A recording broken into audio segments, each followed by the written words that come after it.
My name is Teddy Munyimani. I am the Programs Manager at GALZ, an association of LGBTI people in Zimbabwe. We are seeing LGBTI allies and LGBTI individuals actively getting involved in sending positive information online, making use of the digital space to also articulate issues to do with their lives and what constitutes their lives.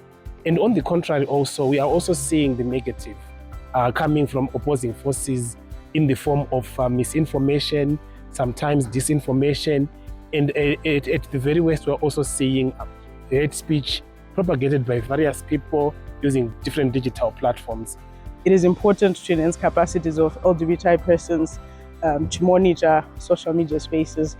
This e-monitoring tool is important to ensure that social media spaces are safe and inclusive, especially for LGBTI persons and key populations. Social media platforms and digital spaces more broadly have been incredibly empowering for marginalized populations all over the world.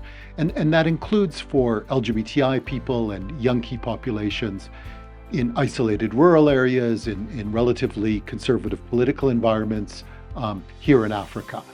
And at the same time, those same spaces can be very destructive. They're used by people to spread disinformation, homophobia and transphobia, anti-HIV sentiment, and even to promote violence. Given the role of social media and the internet more broadly in both promoting good practice and rights and inclusion and awareness, but also in spreading disinformation and hate, it's incredibly important that we develop and use tools like UNDP's eMonitor platform to understand what's going on in these spaces. The truth is more based on what we read in social media, but unfortunately, as we all know, social media is not always coming with the truth. The platform we created, eMonitor Plus, it helps us to monitor social media and better understand what is being said in the net.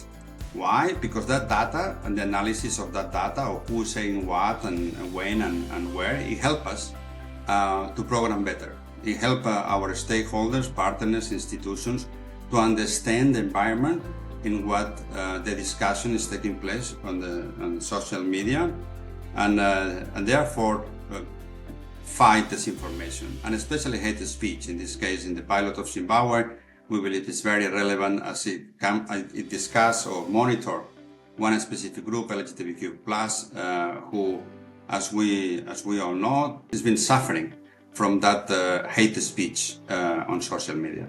So getting to do the work around monitoring the situation enables us to see how things are progressing regarding the sending of information within this space. eMonitor and similar platforms that can monitor social media, understand what's going on, understand who's being supportive, who is not being supportive, understand when all of a sudden something's going viral that's going to spread misinformation or hatred, and allow us not only to know what's going on, but to give us the information we need to respond properly. And that's information for young activists themselves, for LGBTI people themselves, but also for human rights actors, for United Nations staff, and for others who are trying to promote the health and human rights of everyone.